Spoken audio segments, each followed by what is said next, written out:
अब कोई उसे भगवान के रूप में थोड़ी देखता है, तो हम ऐसे नहीं, बहुत सावधानी रखे, भगवान नाम भगवत रूप इनको संभाल कर पूजनीय भाव से हम रखें जी।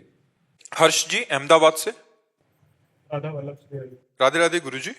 गुरुजी कभी कभी हमारा मन नाम जप में नहीं लगता है तो हम खुद स्वयं से जोर जोर से नाम जप करने लगते हैं, फिर मन भी शांत हो जाता है। महाराज जी हमारा प्रश्न है कि हम तो आत्म स्वरूप है और मन से भजन करवा नहीं रहे, तो ये अंतःकरण चतुष्टय में से कौन नाम जप कर रहा है? देखो, आपका जो स्वरूप है उसका अभी ज्ञान नहीं, केवल सुना है। अंतःकरण का आपको अभी ज्ञान नहीं, केवल सुना है। क्योंकि अंतःकरण में जब अंतर्मुख होकर के आप समस्त इंद्रियों से अनुभव करोगे तो जानोगे ये बुद्धि है, ये मन है, ये चित्त है, अहंकार है, इनका एक एक का परिचय प्राप्त होता है। जब तक अंतःकरण विषयाकार है तब तक आत्म स्वरूप निर्विकार होते हुए भी जन्मोगे, मरोगे, दुखो, शोक, चिंता, भय ये सब व्याप्त रहेगा। आत्म स्वरूप तो पहले भी था, अब भी आगे भी रहेगा। अंतःकरण को सुधारना है हमको। बुद्धि का निश्चय एकमात्र परमात्मा में सुख, मन का निरंतर मनन करना एकमात्र परमात्मा में, चित्त का निरंतर चिंतन करना एकमात्र परमात्मा का, अहम का परमात्मा में पूर्ण समर्पित हो जाना। तो जैसे हमने बताया निर्मल जल और एकाग्र जल, शांत जल, तो नीचे क्या दिखाई देने लगता है, ऐसे निर्मल और शांत अंतःकरण में भगवत साक्षात्कार होता है, अपनी आत्मा का आत्मबोध होता है। समझ पर? अभी खूब नाम जप करो, जबरदस्ती करवाओ मन से, पहले तो जिह्वा से करना चाहिए। ये वाक इंद्रिय है, इसको शुद्ध करना चाहिए। पवित्र शब्द बोलो, नाम जप करो, कभी किसी को कटु वचन परुख वचन न बोलो। एक एक इंद्रिय को पावन करना है।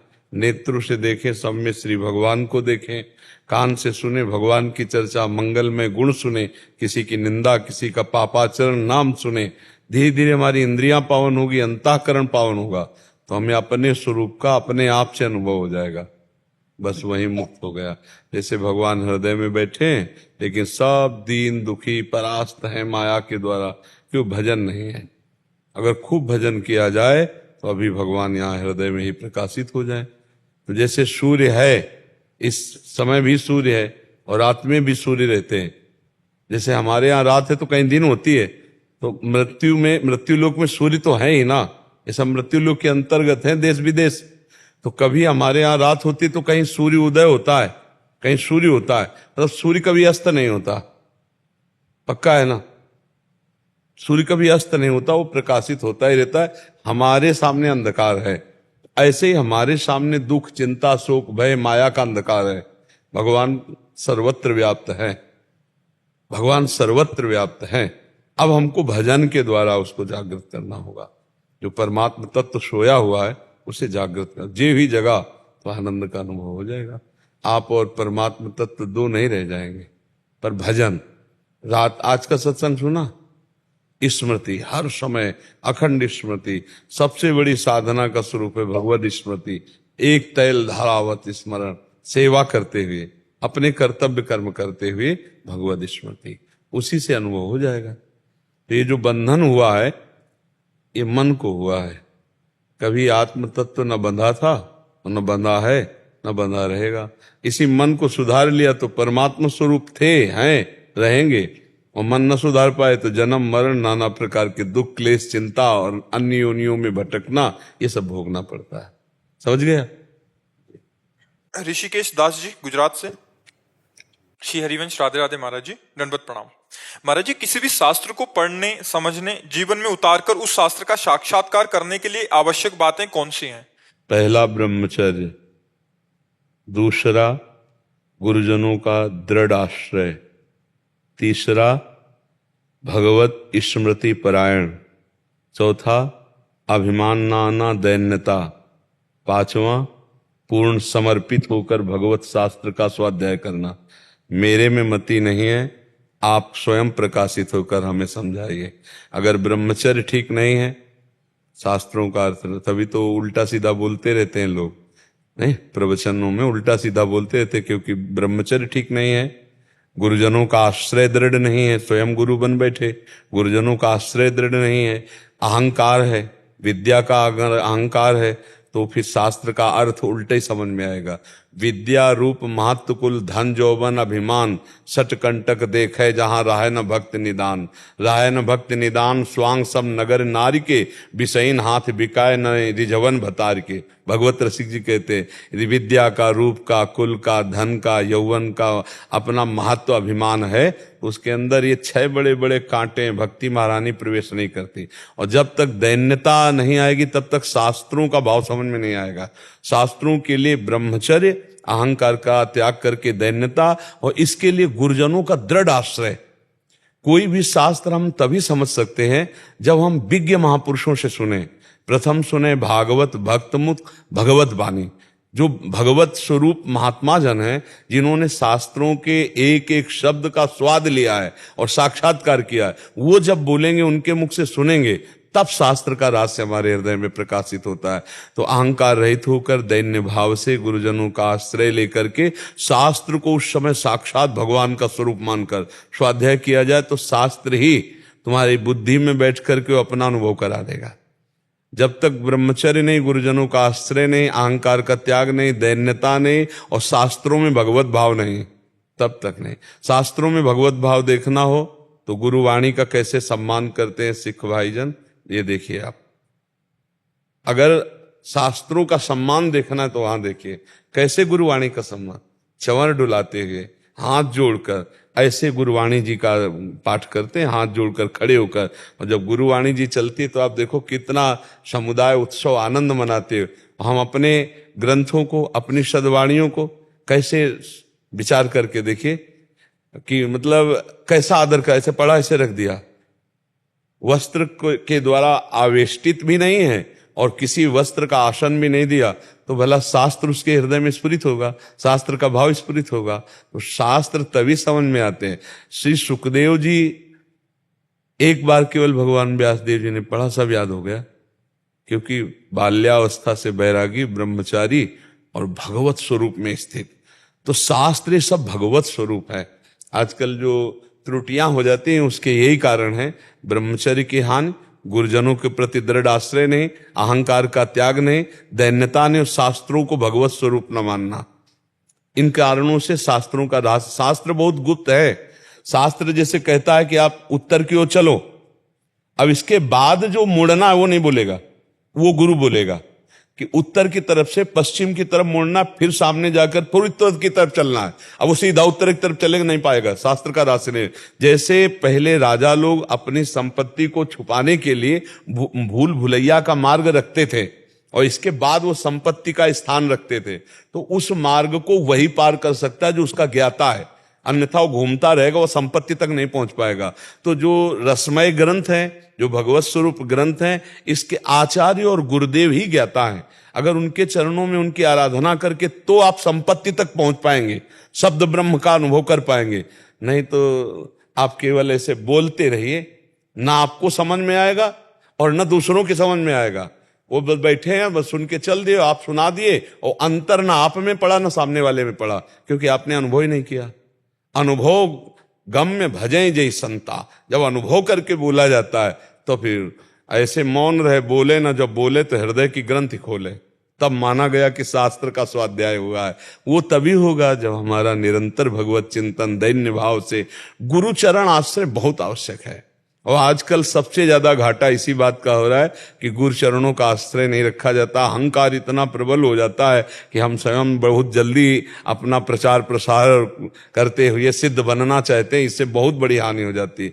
गुरु चरणों की दास्ता के बिना ना पाई है बिन स्वामी अकेले, यहां तक लिख दिया विपिन बसत बैराग जित जो लड़काई खेल। अगर वृंदावन वास कर रहा है, बड़े तपस्वी है, बड़ा बैरागी है, लेकिन स्वामी जी महाराज के चरणों का आश्रय नहीं लिए, आचार्य गुरुजनों का आश्रय नहीं लिए, तो ना पाई है, ना पाया है और ना आगे पाएगा, बिन स्वामी अकेल।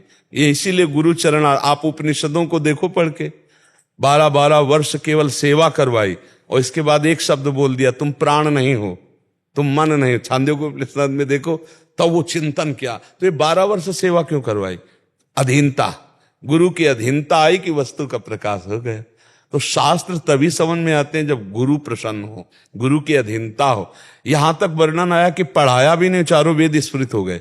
आपने पढ़ा होगा महाभारत में, आप पढ़कर देखिए ऐसे महापुरुषों के चरित्र आते कि पढ़ाया भी नहीं गुरु ने। और सामवेद आदि जितने वेद है, ऋग्वेद, यजुर्वेद, अथर्ववेद, सामवेद, ये चारों वेद उसके हृदय में अरे गुरु महिमा बड़ी अमोघ है। गुरु चरण आश्रित होकर के सब बात बन जाती है, अहंकार का भी नाश हो जाता है, संयम नियम भी बन जाता है। और आज का जो समय चला है ब्रह्मचर्य के लिए बहुत हानिकारक है। इस समय ब्रह्मचर्य की सबसे ज्यादा हानि हो रही है। और बिना इंद्रिय संयम के फिर नरसिंह मेहता जी कहते काछ वाछ मन निश्चल राखे, धन धन जननी तेरी रे। लंगोटी का पक्का, जबान का पक्का और मन का पक्का, तभी वो माया पर विजय प्राप्त करता है। काछ वाच मन निश्चल राखे, धन धन जननी तेरी रे। बड़ नरसैया दर्शन पावा। बोले ऐसे बड़े भाग्य जो ऐसे के दर्शन हो। लंगोटी का पक्का, जवान का पक्का और मन का पक्का, ये तीन बात है। ये तीन बात का सन्यासी है जो वाणी से मौन का आश्रय लिए शरीर से निष्क्रियता को प्राप्त हो रहा है और मन से संकल्प रहित, वही परम सन्यासी है। तो इसलिए हमें गुरुजनों का आश्रय लेकर शास्त्र का अर्थ समझना चाहिए। वो शास्त्र स्वयं अनुभव में आ जाएंगे, साक्षात्कार हो जाएगा जब हम ऐसे चलेंगे। आप समझ पा रहे जी। डॉक्टर सत्या सारस्वत जी आगरा से। राधे राधे महाराज जी, आपके चरणों में कोटि कोटि नमन। गुरुदेव, मैं 1997 से 2013 तक ध्यान योग मार्ग का अनुसरण किया। 2013 से 23 तक ज्ञान योग के मार्ग पर चला और वहां के मूल स्रोत तक पहुंचने की चेष्टा होती गई, किंतु सफलता नहीं मिली। पिछले 1 वर्ष से आपके बताए नाम जप का अनुसरण करने पर लाभ हुआ। मेरा प्रश्न है कि हम अविनाशी परमात्मा के अंश हैं जो कि स्वयं प्रभु श्री कृष्ण जी हैं और प्रभु की अल्हातनी शक्ति श्री जी हैं, तो हमें कभी कभी आनंद का भाव नाम जप में मिलता है, क्या वो श्री जी का कृपा प्रसाद होता है? आप देखो, सब जीव परमात्मा स्वरूप हैं, लेकिन कैसे? तरंग के जैसे, समुद्र जैसे नहीं। समुद्र में करोड़ों असंख्यों तरंग हैं। समुद्र करोड़ों असंख्यों तरंग प्रकट करता है, पर एक तरंग समुद्र प्रकट नहीं कर सकती। ऐसे हैं हम भगवत स्वरूप, हैं तो भगवत स्वरूप ही, भगवान के अंश हैं तो हम भी भगवत स्वरूप हैं, लेकिन हम ऐसे भगवत स्वरूप हैं तरंग जैसे। समुद्र है हमारे प्रभु और उनकी तरंग है हम। अगर हमारे में वायु विकार नष्ट, तरंग में वायु विकार नष्ट हो जाए तो समुद्र हो गया ना। अगर माया विकार नष्ट हो गया तो हम भगवत स्वरूप हो गए। लेकिन समुद्र से करोड़ों असंख्यों तरंग निकलेगी, लेकिन तरंग एक समुद्र को प्रकट नहीं कर सकती। इतना अंतर हमारे और परमात्मा में भगवत स्वरूप होने पर भी है। तो ये जो हमें प्रभु का नाम जपने पर, प्रभु की शरणागति, प्रभु के लीला गुण गायन, प्रभु की सेवा से आनंद मिलता है, ये सच्चा आनंद है, ये विशेष कृपा है। और आप खुद अनुभव कर रहे हैं कि आप अन्य मार्गों का अवलंबन करके जो अनुभव नहीं कर पाए, वो आपको कुछ समय में ही नाम जप से आनंद का अनुभव। और ये हम गारंटी लेते हैं कि आनंद के अनुभव की बात जाने दो, सीधे आनंद समुद्र में डूब जाओगे यदि निरंतर नाम जब चलने लगा। अव्याव्रत भजनात्, एक भी श्वास खाली ना जाए। तो जो ज्ञान प्रयास करने पर आप नहीं समझ पाए, वो ज्ञान आपके अंदर जागृत हो जाएगा। जो ध्यान प्रयास करने पर भी नहीं सफलता प्राप्त हुई, कुंडलनी जागृत हो जाएगी। वही ध्यान में आप निरंतर रमण करेंगे। नाम में बड़ी अमोघ सामर्थ्य है। ये हम केवल प्रवचन नहीं कर रहे, ये हमारा जीवन हम आपको बता रहे हैं। ये जो हम नाम की बात बार बार करते हैं ना, ये खूब दौड़ भाग करके सब मार्गों का अवलंबन करके तब हम बोल रहे हैं बैठ कर कि भैया अगर समझ में आवे तो पकड़ लो। हरि भज छाण न मान नर्तन को, मति मंछे तिल तिन धल को। बस जीवन का सबसे बड़ा कार्य हरि भज। अगर हरि भजन नहीं किया तो फिर अन्य सब साधन विश्वास योग्य नहीं। आप खुद देख लीजिए, हम बार बार उदाहरण देते हैं। अंतिम समय पुत्र को नारायण कह के पुकारा तो भगवत प्राप्ति हो गई, और आप नारायण को नारायण करके, हरि को हरि कह के, राधा को राधा जान करके पुकारोगे, आपको भगवत प्राप्ति नहीं हो जाएगी। पूतना ने दूध में जहर मिला के पिलाया मारने के लिए, तो उसे भगवत प्राप्ति हो गई। आप दूध में चीनी मिलाकर प्यार से पिलाओगे ठाकुर जी को, ठाकुर जी आपको भगवत प्राप्ति नहीं करा देंगे। सेवा, सुमिरन, स्वाध्याय, लीला गुण गायन, निश्चित भगवत प्राप्ति हो जाती है। आप लगो, इसी में खूब ध्यान से लगो। श्री जी की हेतु कृपा है जो उन्होंने घसीट लिया, नहीं तो जीवन का जीवन पूरा व्यर्थ हो जाते हैं।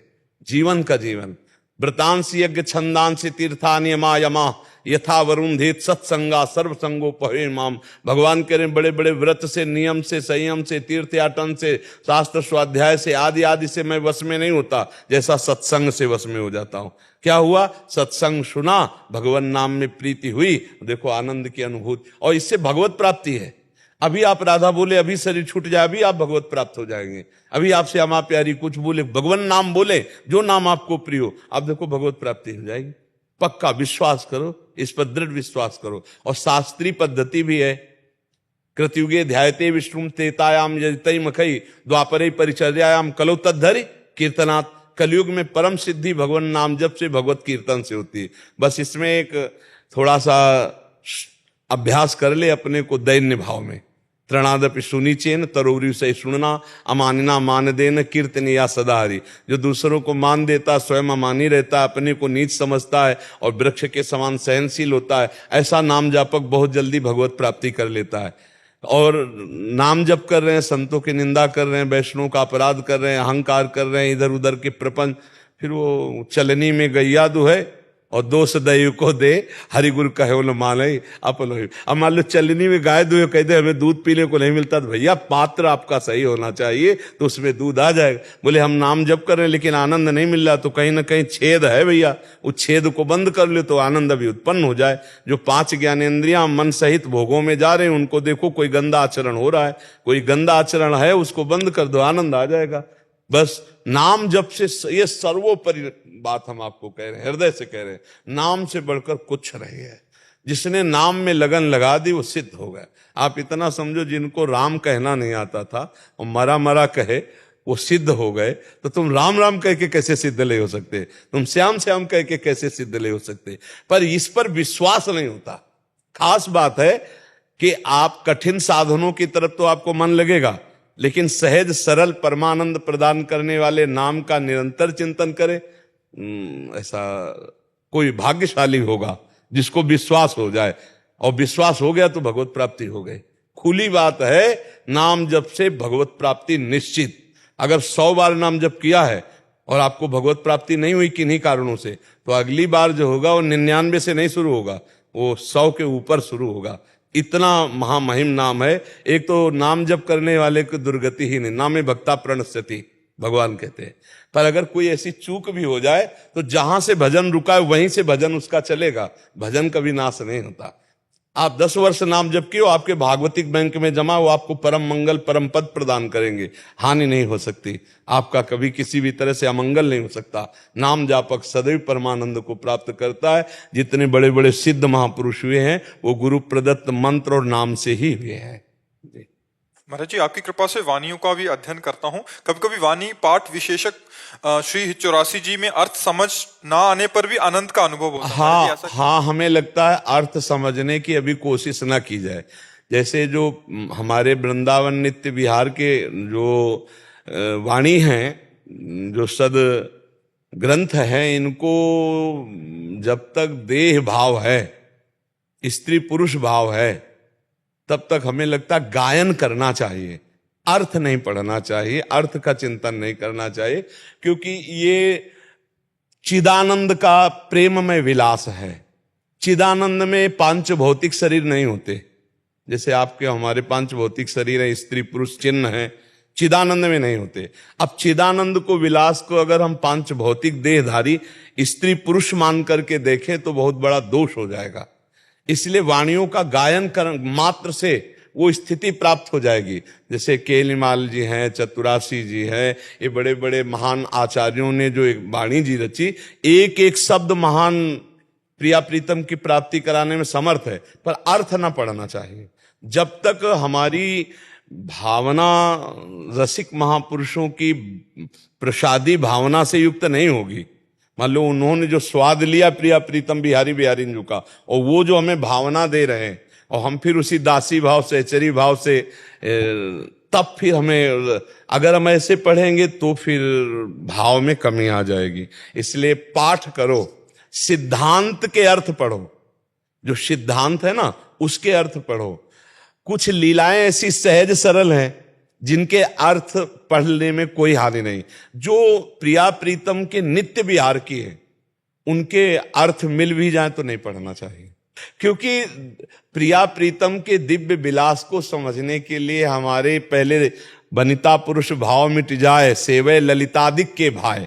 पहले हमारा स्त्री पुरुष भाव मिटे और हमारी जो आचार्य स्वरूपा ललितादि सहचरियां हैं इनके अनुगत हो, फिर उनके प्रदत्त जो मंत्र आदि है उनके द्वारा जब हमारे भावदेह का निर्माण होता है, जो स्थूल सूक्ष्म कारण तीनों से परे है, वो आत्मस्वरूप भावदेह है, ललिता स्वरूप सहचरी स्वरूप अपना जो भाव है, उससे जब वो भाव जब आता है फिर अपनी प्यारी जो की बात आती है वो आनंद की उमगन एकदम। अभी क्या है, लौकिक बुद्धि हमारी है, नष्ट हुई नहीं, पुरुष स्त्री भाव है, तो मुझे लगता है नित्य विहार रस के जो पद हैं उनका गायन करे, उससे बड़ा मंगल होगा। अर्थ में कहीं उसकी बुद्धि पार्थिव ना हो जाए, पार्थिव बुद्धि ना हो जाए, क्योंकि सच्चिदानंद में ये विलास है नहीं, और पार्थिव विलास बुद्धि सच्चिदानंद में भी पार्थिव देखेगी तो उसमें दोष हो सकता है। क्योंकि नित्य विहार रस तो बहुत ही ये सिंगिनी का दूध है।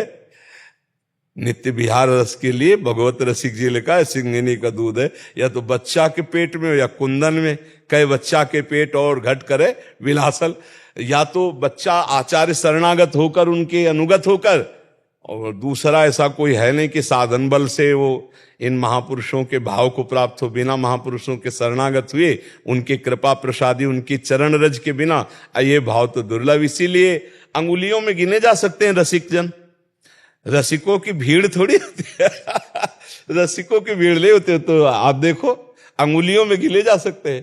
तो इसीलिए बहुत कृपा है जो आप वाणियों में लग रहे हैं, पर अर्थ की तरफ से उतना अर्थ जहां विलासिता को समझ में ना आवे तो छोड़ दो, पदों का गायन करो, आगे खुद श्री जी समझा देंगी।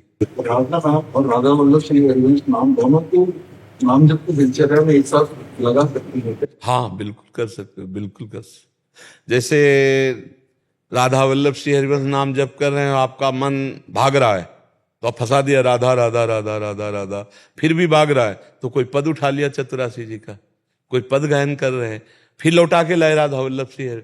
कुछ इसको नवम नवम चाट पड़ी है मन को, चतुर उपासक जो इसको फंसाना जानता है, इसको जैसे एक में लगाओ राधा राधा राधा, तो थोड़ी देर में उब जाएगा। अब राधा राधा राधा में उब रहा है तो अब इसको पद दो, पद में लगा दिया, पद से उब रहा है तो मंत्र में लगा दिया, मंत्र से उब रहा है तो राधा वल्लभ श्री हरिवंश में लगा दिया। अच्छा कुछ नहीं आया तो आप कीर्तन कर रहे हैं। हमको फंसाना है। अभ्यास योग युक्तेन चेतसा नान्यगामिना, हमें ऐसा अभ्यास करना है कि हमारा चित्त प्रभु से विलग होने न पाए। कभी वाणी गायन कर रहे हैं, कभी नाम जप कर रहे हैं, कभी मंत्र जप कर रहे हैं, और कभी कभी ठसक में भी बैठा करो, मैं प्रभु का हूं, मैं श्री जी का हूं। आश्रय अगर अंदर से हो गया तो ठसक आने लगेगी। जैसे हम लोगों में एक ठसक रहती है, हमारे माई श्यामा जी को राज, एक ठसक रहती है, एक गर्व रहता है, एक अभिमान रहता है, हम अपने आचार्य के, हम गुरुदेव के, हम प्रियाजू के, हम श्यामाजू के, एक ठसक रहती है ऐसी ठसक। हाँ तो ये आएगी, अभी नहीं है क्योंकि अभी पूर्ण शरणागतिक भाव नहीं। ये जैसे मीरा जी की ठसक है, मेरे तो गिरधर गोपाल दूसरा, ये ठसक आ जाए, हमारी लाडली जो, हमारे प्यारे जो, हमारी प्यारी जो, तो एक गर्व होता है। आप हमारे ब्रजवासियों में और प्रेमियों में आप ये नजर डाल के देखना, सब साधन एक तरफ, उनके अंदर एक गर्व मिलेगा आपको, श्यामा प्यारी कुंज बिहारी राधा वल्लभ श्री हरिवंश, एक ठसक मिलेगी, एक अभिमान मिलेगा उनको अपने इष्ट का, अपने आचार्य का, अपने गुरुदेव का। यही अभिमान जो है सब अभिमानों को चूर करके श्री जी के नजदीक ले जाता है। हाँ जैसे गोस्वामी जी कह रहे हैं, अस अभिमान जाए जन भोरे, मैं सेवक रघुपति पति मोरे। ये अभिमान हर समय बना रहे कि मैं दास हूं, मेरे स्वामी श्यामा श्याम है, गर्व बना रहे। श्रवण लाल गुजर जी। राधे राधे। राधे राधे महाराज जी। महाराज जी 1 साल से YouTube के माध्यम से आपकी वाणी सुन रहा हूँ, आपके कहे अनुसार राम नाम जाप कर रहा हूँ, सुबह शाम हनुमान चालीसा भी पढ़ता हूँ। गुरुजी मेरा प्रश्न है कि मैं एक गायक कलाकार हूँ, मैं भगवान के भजन भी गाता हूँ और आज के जमाने अनुसार लोकगीत और प्यार मोहब्बत के गीत भी गाता हूँ। इस लोकगीत में जो भी शब्द लिखता हूँ वो मेरी असल जिंदगी में तो नहीं है, लेकिन संगीत के माध्यम से मैं गाता हूँ। क्या मुझे भगवत प्राप्ति होगी? देखो भगवत प्राप्ति लोक गीतों से नहीं होगी, भगवत प्राप्ति होती है भगवान के चिंतन से। अंदर ही अंदर आपके जो भगवत चिंतन होता है उससे भगवत प्राप्ति होती है। जैसे हम बहुत बढ़िया गा लेते हैं और हमारा अंदर से चिंतन भागवतिक नहीं है, और हम पद भी गा रहे हैं जो भागवतिक है लेकिन चार को रिझाने का है, तालियां सुनने का है, रुपया लेने का है, वो व्यापार है, ना कि भगवत प्राप्ति की साधना। आप हमारी बात को समझे। अगर हम कीर्तन कर रहे हैं, पद गायन कर रहे हैं और एक पैसा नहीं लिया, केवल ये है कि भगवान का नाम, भगवान का जस गा रहे हैं, अब ये भजन माना जाएगा। अगर तालियों का शौक है, रुपए का शौक है, तो फिर भजन तो नहीं हुआ। और भगवत प्राप्ति के लिए अंदर ही अंदर चिंतन करो, और ये लोक व्यवहार जीने खाने के लिए ये करो, कोई परेशानी नहीं। एक साल से पहले मैं गलत संगत में था, गलत दोस्तों के साथ था। फिर मैंने बजरंगबली की कसम खाई थी, सबका साथ छोड़ दिया, अकेला हो गया 6 महीने के लिए। मैं 6 महीने के माध्यम से मैं अकेला हुआ था। फिर मैंने आपके यूट्यूब पे देखने लग गया। फिर से वहीं से मैंने राम नाम जाप चालू कर दिया और सब संगत छोड़ दी। हाँ, अब सब सुधर जाएगा, आप चिंता मत। और अभी मैं ये जैसे भगवान का भजन ही गाऊं, ये छोड़ दूं? नहीं, गाना मत छोड़िए, आप गाइए, लोकगीत भी गाइए। क्योंकि जैसे जीने के लिए हम फावड़ा चलाते हैं, जीने के लिए हम कपड़े की दुकान करते हैं, जीने के लिए हम नौकरी करते हैं, ऐसे जीने के लिए, जीवन जीने के लिए अर्थ चाहिए। अर्थव्यवस्था के लिए हम कायर होकर थोड़ी बैठेंगे। खूब बढ़िया बढ़िया गाओ, लोकगीत गाओ, भजन गाओ, पर वो अर्थ के लिए, भगवत प्राप्ति के लिए अंदर ही अंदर जो नाम आप जप रहे, ये नाम भगवत प्राप्ति कराएगा। अंदर ही अंदर नाम जप करो, क्योंकि उसका हम दाम लेते हैं, उसका हम प्रभाव, तालियों का सुख लेते हैं, वाहवाही का सुख लेते हैं, तो वो भगवत प्राप्ति में असमर्थ है। समर्थ है अंदर जो राम राम जप रहे हो, यही भगवत प्राप्ति कराएगा। जब भी मेरे मन विचार में थोड़ा परिवर्तन आया, मैं उपहास का कारक बना। अपने मित्रों में, अपने परिवारजनों में, मेरे अपने बच्चे भी ये मजाक करने लगे कि कहीं अभी आज का एकांतिक पड़ेगा, पीछे वाले बैच में यही चर्चा हुई जो आप प्रश्न कर रहे हो ना, कि ये भाई, इस संसार में यदि तुम भगवत मार्ग में चलना चाहते हो तो तुम्हारी मजाक होगी, तुम्हारा उपहास होगा, तुम्हारी निंदा होगी। जैसे आप शुरू किए ना सतमार्ग, तो आपको दिखाई देने लगा कि परिवार के रिश्तेदार, यहां तक कि आपके बेटे भी उपहास कर रहे। अब आपका सोचो कैसा हृदय लगेगा। पर नहीं, आपको समझना मेरी भक्ति रंग ला रही। अगर भक्ति में विरोध शुरू हो जाए तो समझो भक्ति रंग ला रही। तो आपकी भक्ति रंग ला रही, आपको मुस्कुराना है, उदास नहीं होना है। हाँ, अगर आप ऐसे फिर गिर जाओगे, फिर तो गिर जाओगे बहुत बहुत। इसलिए हिम्मती बनो, बहुत हिम्मत की जरूरत है इसमें। निराश, आपकी तो भक्ति रंग ला रही, तो आपको तो अच्छा अनुभव होना चाहिए, प्रसन्न होना चाहिए। आप निगेटिव क्यों सोच रहे हैं कि मेरा उपहास हो रहा है? अरे भाई नहीं, ये उपहास हो रहा है, आपकी भक्ति रंग ला रही है। देखो, गलत आचरण करो, आप देखो कोई आपको नहीं रोकेगा, कोई आपका उपहास नहीं करेगा। लेकिन माला कंठी धारण करके भजन शुरू करो, भगवत आराधना करो, तो आपके ही लोग आपका उपहास करने, बड़ा भगत बनता है, ऐसा है वैसा है, क्या क्या नहीं बोलने लगेंगे। इसलिए किसी के बोलने से मत रुको। भगवान का सत्य मार्ग है, सच्चिदानंद मार्ग है, बिल्कुल हारने की जरूरत नहीं। अगर हमको ऐसी बातें कही गई तो अब अंदर से आता है, टूटो नहीं। एक शराबी का उपदेश हमें जीवन भर याद रहा है। वो यही कहता था, तिल तिल काटी गई मूर्ति कभी टूटी नहीं, तू बाबा जी बना कभी टूटना नहीं। हम उस समय बच्चे थे, वो जीवन भर रखा। मेरी पुत्री है, वो यहाँ से कहीं पढ़ने के लिए गया, उसे कुछ एक ऐसी दीक्षा उसको पकड़ा दीजिए जिससे वो आगे की तरफ। देखो, हम आपकी पुत्री की नहीं, सबकी पुत्र पुत्रियों के लिए प्रार्थना है कि ये जो आज गर्लफ्रेंड बॉयफ्रेंड रूपी जहर फैला हुआ है, इससे बचा जाए। पहली बात तो अपने चरित्र को पावन रखा जाए। अगर चरित्र पावन नहीं है तो आपकी उन्नति की लालसाएं बाधा में पड़ जाएंगी। आजकल कोई सही मित्र मिलना बड़े सौभाग्य की बात है, नहीं तो केवल अपनी वासनाओं की पूर्ति के लिए दोस्त बन जाने वाले सैकड़ों तैयार हैं। तो हम अपने फ्रेंड का चयन बहुत सोच समझ करके करें। जो हमारे से सुख भोगने की लालसा रखता है वो फ्रेंड नहीं हो सकता। फ्रेंड वही होता है जो अपने को बलिदान करके सामने वाले को सुखी करना चाहे, जो अपने को मिटा करके दूसरे को सजाना चाहे, उसे दोस्त कहते। लेकिन आज के दोस्त दूसरे सामने वाले को मिटा के अपने को सुखी करना चाहते हैं। तो हमारे भाई बहनों से प्रार्थना है, पूरे भारत के, पूरे विश्व के, कि हमारी जो परंपरा रही है ये चरित्र पावन की रही है। चरित्र ना दूषित होने पावे, और दूसरी बात कोई व्यसन हमारे जीवन में ना होने पावे, चाहे वो पुत्र हो चाहे पुत्री। ये बात बिल्कुल समझ लो, हर व्यसन हमारे जीवन को नाश की तरफ ले जाएगा।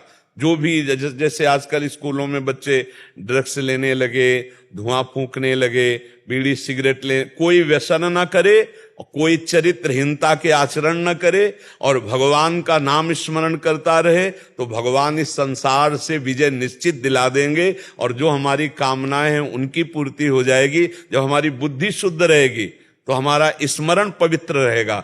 स्मरण पवित्र रहेगा तो जो हम पढ़ेंगे हमें याद हो जाएगा, हम कभी फेल ही नहीं होंगे। जब हमारा चरित्रहीनता होती, नाना प्रकार के विषय घुस जाते हैं, तो हमारी स्मरण शक्ति नष्ट हो जाती। कामा संजायते क्रोधा, क्रोधा स्मृति विभ्रमा, स्मृति भ्रंशात बुद्धिनाशो, बुद्धिनाशात प्रणश्यति। तो इसलिए जीवन का केवल इतना ही उद्देश्य नहीं कि हम नौकरी पेशा करके रुपया कमाएं, भोग भोगें और मर जाएं। जीवन का उद्देश्य है भगवान की प्राप्ति करना, अध्यात्म पूर्वक जीना। तो इसलिए चरित्र पावन रखे, कोई व्यसन न करे, भगवत नाम की आराधना करे और माता पिता को भगवान समझकर उनकी आज्ञा और उनकी सेवा में रहे। अगर इतना स्वीकार कर ले तो सब कुछ बन जाएगा, इतने से ही बन जाएगा। और आप कभी निराश मत होइएगा, मस्त रहिएगा।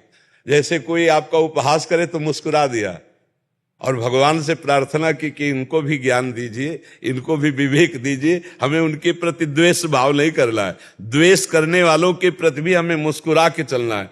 ये साबित करना है कि भगवान का भक्त कितना मजबूत होता है, कितना पुष्ट होता है। हमें साबित करना पड़ेगा। हम भगवान के दास हैं तो हमें साबित करना। वो हमें मारे और हम उसका मंगल करेंगे, वो हमें गाली दे हम उसका मंगल करेंगे। करत जे अनसहन निंदक तीनों पे अनुग्रह। वो हमारा उपहास कर रहा है, हमें नीचा दिखाना चाहता है, और हम हाथ जोड़कर उससे बात करेंगे। हमारी और संसारिकता में अंतर है, क्योंकि हम साधु मार्ग के, हम भगवत मार्ग के पथिक है। तो साधु का मतलब केवल भेष से नहीं, स्थिति से। इसलिए आप प्रसन्न रहिएगा।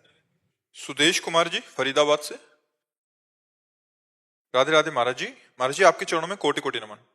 महाराज जी मैं आध्यात्मिक मार्ग में पिछले 40 वर्ष से लगा हुआ हूँ। लगभग 50 वर्ष तक गीता का प्रचार किया। मैंने 13-14 साल तक बड़ी एकाग्रता से सत्संग किया। महाराज जी मेरा प्रश्न है कि लगातार प्रयासरत रहने पर भी देहाभिमान चरम सीमा पर है और ऐसा लगता है कि जो अवस्था 40 साल पहले थी वो भी वही आज है। आपके कांतिक वार्तालाप में आपने बताया था कि देहाभिमान प्रकट गुरु की कृपा से ही जाता है। अब मैं आपकी शरण में हूँ महाराज जी, आपको गुरु रूप में देख रहा हूँ। महाराज जी मेरा नाम जब जितना जोर का नाम अंदर से सुमिरन चलेगा, तो ये झूठा जो शरीर का खेल है, संसार का खेल, जब तक ये सत्य भाषित होता रहेगा तब तक ज्ञान कैसा, तब तक भक्ति कैसी। तो नाम जप में शिथिलता रही है।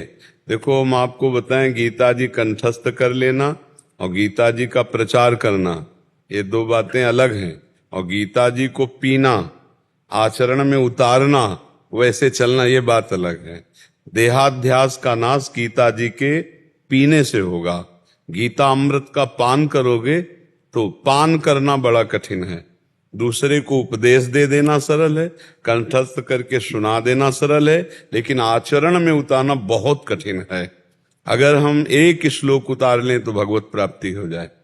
भगवान कह रहे हैं, अनन्य चेता सततम यो माम स्मरति नित्य सा तस्याहम सुलभा पार्थ नित्य युक्त योगिना। अब इतना समय हो गया 40 वर्ष और आपका खुद का अनुभव कह रहा है कि देहाभिमान गलित नहीं हुआ। तो पूज्यपाद उड़िया बाबा जी ने कहा, जिसका देहाभिमान गलित नहीं हुआ उसे अध्यात्म में अभी वो बात नहीं मिली जिसके मिलने के बाद कुछ मिलना बाकी नहीं रहता।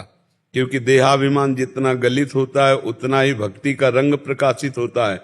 देह भाव ही तो जन्म मरण का हेतु है। तो देह ने हमें थोड़ी पकड़ रखा है, हमने देह को पकड़ रखा है। बंदियों कीर मरकट की नाई, जैसे तोता नलिनी को ऐसे पकड़े है, अगर छोड़ दे तो उड़ जाए, पर वो सोचता है, नलिनी का मतलब समझते हैं ना, जिसे पंखा घुमाया जाता है, वो पोला अगर रस्सी में डाल दिया गया, उसमें दाना चिपका दिया गया चिपकाने वाले पदार्थ से, तो तोता के ऐसे बैठा, जो बैठा सो घूम गया। अब वो पूरा हिलक गया।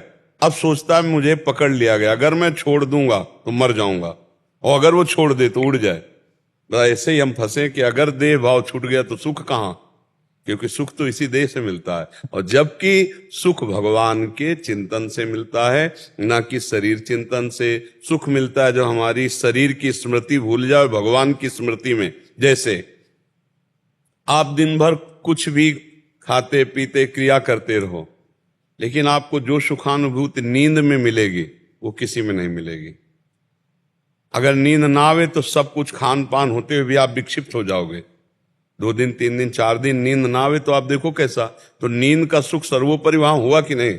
हर सुख। तो नींद में सुख क्या है? संसार को भूल जाना। 5 घंटे 6 घंटे संसार को भूल गए तो आप एकदम फ्रेश हो गए, आपकी इंद्रियां बलवान हो गई, आपको चैतन्यता मिली। अगर जागृत अवस्था में 1 घंटा के लिए भगवान को भूल जाओ और माया में रत हो जाओ तो कितना क्लेश अशांति है। अगर 1 घंटा के लिए माया को भूल जाओ और भगवान में रत हो जाओ तो समाधि में स्थित हो गए। भाई यही 2 क्षेत्र हैं। हर समय हमारा चिंतन माया घसीटती है, इस चिंतन को मोड़कर भगवान में हम इसे स्थित कर दे तो हम भक्त, और माया में स्थित है तो संसारी। बस इतना अंतर है। सब शास्त्रों का सार ये है कि भगवान का सतत स्मरण और माया का विस्मरण, यही सब शास्त्रों का सार है। पर देख लो स्मरण क्या होता है? व्यक्ति, वस्तु, स्थान, राग, सामग्री, भोग, यही हमें से। भगवान का चिंतन तो करना कठिन है, तो समय व्यतीत करना भगवान की आराधना का फल नहीं है। कि जैसे हमारा 50 वर्ष व्यतीत हो गया तो 50 वर्ष में अगर एक भी छेद रहा तो वो जितना हमने समेटा वो सब बह गया, अनुभव तो हुआ नहीं। तो अगर हम एक एक बूंद डालें और छेद बंद कर दें तो एक दिन तो भर ही जाएगा ना। तो ऐसे ही कहीं ना कहीं हमसे त्रुटि होती रही। जो त्रुटियां हुई हैं ईमानदारी से वो आप जानते हो, ऐसा नहीं है कि आप नहीं जानते हो। जिससे भी जो त्रुटि होती है उसको पता है, वो बहानेबाजी से भले छुपाना चाहे, लेकिन जैसे हमसे जो गलती जीवन में हुई क्या हमको पता नहीं कि हमने अमुक जगह त्रुटि की, हमने अमुक जगह गलती की? ऐसे सबको पता है। अगर उन जानी हुई गलतियों को हम रोक दें तो अभी हमारे आनंद का सिंधु उमड़ने लगे। पर हम जानते हैं गलती, पर हमें पता है कि इस गलती में सुख है, इसलिए हम नहीं छोड़ पाते। चाहे व्यसन हो, चाहे व्यभिचार हो, चाहे कोई गंदी बात हो, चाहे कोई गंदा चिंतन हो, तो ये संसार में जो हमारा चिंतन जा रहा है उसका एक मूल कारण सुख। सुख मिलेगा, बस एक कारण है, आप देख लीजिए। अगर ये आंतरिक बातें ठीक कर ली जाएं तो पूरी गीता जी को आप पढ़ करके देखिए, कहीं भी कुछ मांग नहीं है, कहीं कोई मांग नहीं है। एक मांग भगवान की है केवल। वो ये नहीं कह रहे कि मेरे लिए मंदिर बनवाओ, मेरे लिए आप ऐसा करो, मेरे लिए ऐसा करो। गीता में भगवान कह रहे मय्येव मन आधत्स्व मयि बुद्धिम निवेश। भगवान की मांग है कि मेरे में मन बुद्धि लगा दो तो मेरे में ही निवास करोगे। मन मना भो मद भक्तो माद्यादि मामनो। भगवान घुमा घुमा करके बहुत जगह वर्णन किया। कह रहे कि सर्वधर्मान परित्यज्य मामेकम शरणम। कह रहे दैवी है सा गुणमयी मम माया दुरत्या मामेव ये प्रपद्यन्ते माया मेता। कहीं भी एक पैसे वाली बात भगवान ने नहीं की है। भगवान की प्राप्ति में पैसे की जरूरत नहीं है। अध्यात्म की प्राप्ति में पैसे की जरूरत नहीं है। अध्यात्म सुख जिसको प्राप्त है उसे पैसे की जरूरत नहीं है, सांसारिक भोगों की जरूरत नहीं। हम कहीं उल्टा हो गए हैं। हम सुख का हेतु रुपया समझ रहे हैं, सुख का हेतु यश कीर्ति समझ रहे हैं, सुख का हेतु हम कहीं भोग समझ रहे हैं, और बात हम गीता जी की कर रहे हैं। तो गीता जी का जो भाव है वो हमारे अंदर नहीं आ पाएगा। एक श्लोक परम पद प्राप्त करा देगा गीता जी का, एक श्लोक आपको भगवत प्राप्ति करा देगा। गीता जी का कोई एक श्लोक जीवन में आदर्श बना लो कि हमने तो ये श्लोक पकड़ा है। जैसे जब हम बाल्यावस्था से चले तो समस्याएं होती है ना संसार में। अब जैसे गंगा किनारे घूम रहे, कब भोजन मिला ना मिला, संसार का तो बड़ा विचित्र स्वरूप। तो ये 2 श्लोक हमने जीवन में रखे। मात्रा स्पर्शास्तु कौन्तेय शीतोष्ण सुख दुखदा आगमा पाइनो अनित्यास तास्तितिक्षस्व भारत यम ही न व्यथ्यन्ते ते पुरुषम पुरुषर्षभ सुख दुख समान भाव से। हमने जीवन में 2 श्लोक रखे। कि जो किसी भी तरह से किसी भी दुख में व्यथित नहीं होता। यमीन व्यथ्यन्ते ते पुरुषम पुरुषर्षभ सम दुखा सुखाधीरम स्वमृतत्वाय कलमते। वो धैर्यवान पुरुष जो सुख दुख में समान भाव रखता है अमृत पद का अधिकारी होता है। हे अर्जुन, ये दुख सुख आने जाने वाले हैं, ये अनुकूलता प्रतिकूलता आने जाने वाली है, इनको सह जाओ। सह जाने से तुम महान बन जाओगे। दो, जहां कष्ट पड़ता, जहां विपरीतता आती, दो श्लोक वो आगे बढ़। जहां हमें कष्ट होता था हम गुनगुनाने लगते, मात्रा स्पर्शास्तु कौन्ते शीतोष्ण सुख दुखदा आगमा पाइनो अनित्या स्थितिक्षस्व भारत। इनको सह जा अर्जुन, सह जा, ये आने जाने वाले हैं, ये टिकाऊ नहीं है, ये अभी आए हैं अभी चले जाएंगे। शांत भगवत स्मरण परायण रहो। तो हमें लगता है हमारी जो त्रुटियां हैं उनको हम जानते हैं, जो जानने में आने वाली त्रुटियां हैं उनको त्याग दें तो गीता भागवत संतों का उपदेश हमारे हृदय में प्रकाशित हो जाए। जो अगर त्रुटियां बनी रहें तो जैसे हम छेद वाले पात्र में गाय दुहें तो वो दूध सब बाहर ही निकल जाएगा, अंतर में हमें पुष्टता प्रदान करने वाला नहीं बन पाएगा। इसलिए हम खुद सावधान हो। देखो, संत महात्मा शास्त्र उद्धार करने का उपाय बताएंगे, लेकिन चलना आपको होगा। आप ना चलो तो कोई आपका उद्धार नहीं कर सकता। तो अब तक जो गलती हुई उनको देख लो आप, और उनको हटा के एक शब्द में आप आ जाओ, निरंतर नाम जप। क्योंकि अब अवस्था भी वृद्धा, निरंतर नाम जप। तो आखिरी श्वास जो भी होगी उसमें नाम चल रहा है तो भगवत प्राप्ति पक्की। जैसे हमारा अभी बोला राधा हमारे प्राण निकल गए तो हमें भगवत प्राप्ति पक्की। ये पक्का समझ लो, आखिरी श्वास जब हमारी भी होगी, अगर हम निरंतर अभ्यास कर रहे हैं नाम का, तो नाम चल रहा होगा तो हमें भगवत प्राप्ति हो जाएगी। देहाभिमान रहे और चाहे देहाभिमान चला जाए, अब हमसे इससे मतलब नहीं। अब हमको एक बात पकड़नी है कि नाम ना छूटे, और जहां नाम में स्मृति रही तो देह भाव अपने आप खत्म हो जाएगा। देह का चिंतन होना ही देह भाव को पुष्ट करना है, और भगवत चिंतन होना ही देह भाव को नष्ट करना है। तो अब आप चिंतन पर ध्यान दीजिए। निरंतर जो नाम प्रिय हो आपको, उस नाम को निरंतर जपिए।